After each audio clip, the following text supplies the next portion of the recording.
So some Arsenal fans are starting to panic about the transfer window, watching City, Liverpool, United, Chelsea, very active in business. We're a little bit slower, or are we? Kepa, pretty much happening. Zubimendi, signed, sealed, delivered, he just needs to hold the shirt. Advanced talks for Sesko. Gabriel signed a new deal. Saliba is in talk, Saka is too. I don't think it's been a slow start for Arsenal. It's not maybe been as quick as others, but it's not been a slow start. So I'm not on the panic train. And you know what? Even if we hadn't done all that business, I would wait till pre-season. That's just where I am. I don't get many months of the year to not stress about Arsenal. This is one of them where I do. June, a ball's not getting kicked. You know, it's early in the transfer window. I'm not going to stress about this football club. Certainly not just yet. But there's a confusion.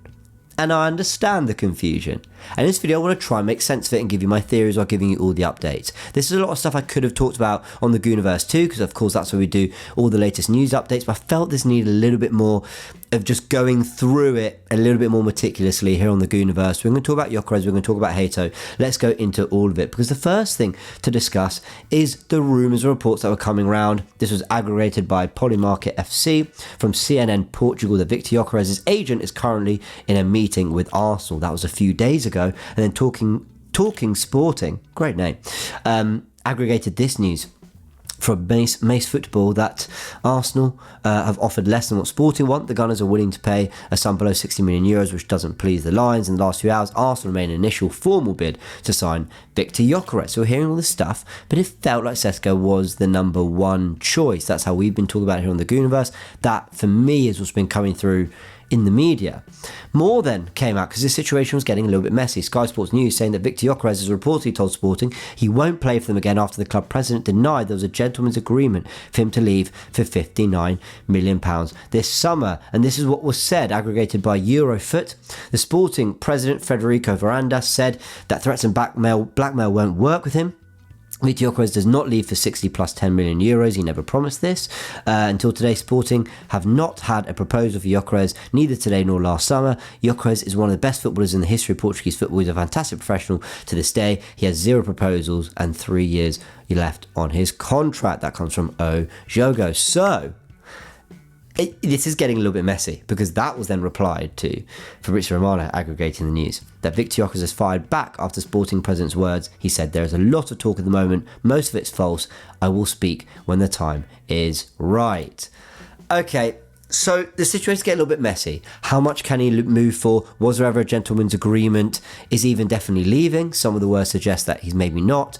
Gyokeres isn't happy about this. It's becoming quite public. Man United are in the fight. Arsenal are in the fight. And what do you mean Arsenal are bidding? Because everything we've reported on here on the Goonerverse and Goonerverse 2 is about the advanced talks for Sesko, Romano, Florian Plettenberg. Lots of people telling us Sesko's the one that Arsenal have been in talks with. But we also wanted to bring him earlier in January, and we also tried to sign him last summer. So it does feel like Sesko's the main guy, no? We'll go into that a little bit more detail. But David Ornstein, who I just feel is always at the forefront of this stuff, did say this is a very open situation. He said that Arsenal are working on the 9 position every day. He goes on to say that Sesko, Gyokeres and Watkins are high among them. By the way, hit the pause button if you want to read this all in more detail. He said that there'll be lots of different factors, transfer fee, add-ons, all that. He says, "We see the reports of some dialogue with Leipzig and representatives of Sesko. That's normal. The numbers, release clause, gentleman's agreement, payment terms, similar to Gyokeres and Watkins. We're not aware of other candidates." And then he sort of says some other stuff about the timescale. Now, there then were rumours and reports that Sesko's camp and Arsenal were disappointed because RB Leipzig weren't. You heard David Ornstein talk about a gentleman's agreement, yeah? Obviously, we talked about that from the Gyokeres perspective. That's kind of true of the Sesko pursuit. After he signed the new deal and they removed the release clause of £55 million, I think, from last summer, the idea was that he could go for more than that, but less than a release clause that's been put in as a kind of mandatory, this fee will get you sold for maybe 75 to 80 million. That's supposedly what's in his contract now, but he can go for less, according to the rumours of this gentleman's agreement between Sesko and Leipzig. Now, with that emerging, a couple of things have happened. Firstly, all these other reports of the bid for Gyokeres came out. You see where I'm going with this.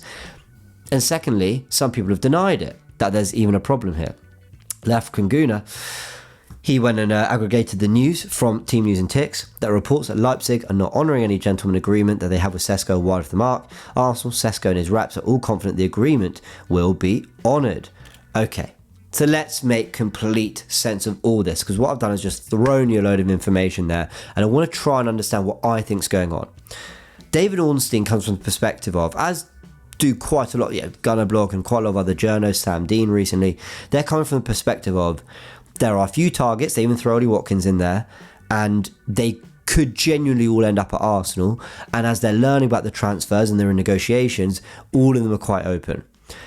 Here's my opinion on it. I think the rumours and reports about conversations with Sporting over Victor Gyokeres, I think that came from Berta. I don't know that. I have no idea how Berta really works. It's the first window that we're kind of learning about how Arsenal are going to operate with the media and how they're going to try to do business. But I believe that there was something in this whole, the gentleman's agreement that he could leave for a certain amount, maybe I don't want to say being honoured, but perhaps being made more difficult in negotiation than Arsenal and Sesko are perhaps expecting or anticipating. With that, I think they're just keeping the Gyokeres option available because they would still like him. He would be a different type of striker, but they feel they need to get someone in, whether it's Sesko, Gyokeres or whoever. They feel that they definitely need someone to come through the door, or perhaps Watkins. And I think this is a ploy to put a little bit of pressure on Leipzig. This isn't a great theory, by the way. Lots of people have come out with it. But what I wanted to do is aggregate all the news here, show everything that's happened in the order I believe has happened in, and just try and come up with an understanding of what's going on. Arsenal wanted Sesko last summer. Arsenal wanted him in January. Arsenal are now in talks with him, and he's the only player from a striking perspective, a forward perspective, that we are in advanced talks for, according to Romano, according to Plettenberg of Sky Germany, and many others. They're well placed to know about this story, and they're saying, yes, Gyokeres could be an option, but Sesko seems to be the number one. And that makes complete sense with everything we know about the pursuit for this player before. He is also a better fit tactically. There's a video there's one here on the Goonerverse with Ben Mattinson where he breaks down why he fits us so well compared to Gyokeres. But I also did one from a data perspective with Graham on AFTV. I think it's a really good watch. Go have a little watch for it if you want. I think Graham's research is fantastic. And when I pull all this together, I just believe that there's a little bit of trying to force Leipzig's hand, because I don't think Arsenal want to be too patient. I think they're willing to wait a little bit to get the right terms of the deal, but I don't think they're going to be much more patient. And if I'm predicting this, I think in the next week or two, was it 13th of June? I say by the 28th of June, so the end of 2 weeks' time, I think we'll have had some really concrete updates on who the one is we're going for. And that will lead us nicely into the beginning of July and in time for pre-season. That's my prediction of what I think's happening. I think the Gyokeres thing is a bit of a smokescreen. Not that they wouldn't be happy to sign him. I think they'd even be happy to sign Ollie Watkins. But Sesko's the preference, and I think he fits better for what Arteta wants in terms of the use of his squad and what he wants in terms of the striker. Let me know your thoughts in the comment section below, but he isn't the only one that's got head scratching, because this from Fabrizio Romano made us all ask questions. Arsenal, after Chelsea, have called to be informed on Joel Hato's situation. Joel Hato, I just didn't think another left-footed player was needed at the club. I'm not sure a lot of us felt we really needed it last year with the Calafiori signing. I did, but a lot of people questioned that. Then this came out, Team News and Tips with an update via Talking Highbury. Arsenal are in close contact with Hato's camp. His team are unsure about minutes next season and are open to options. Chelsea's interest adds competition with potentially more game time to offer. Now, again, this confused me until I saw this. According to Gazzetta, AC Milan want both Kivior and Zinchenko, and this was confirmed by Hand of Arsenal as well, who we know has been spot on with a lot of information. So, now suddenly, this makes a lot more sense. Kivior's value is probably as high as it's ever going to be. I don't think he's going to play regular minutes next season unless Gabriel's fit. It's just not Arteta's style that I'd like to see that. Unless Gabriel's injured, I meant. Zinchenko, I think it's a case of Arsenal would actually want some decent money for him, maybe 25 to 30 million, and they wouldn't do a deal that's any less than that.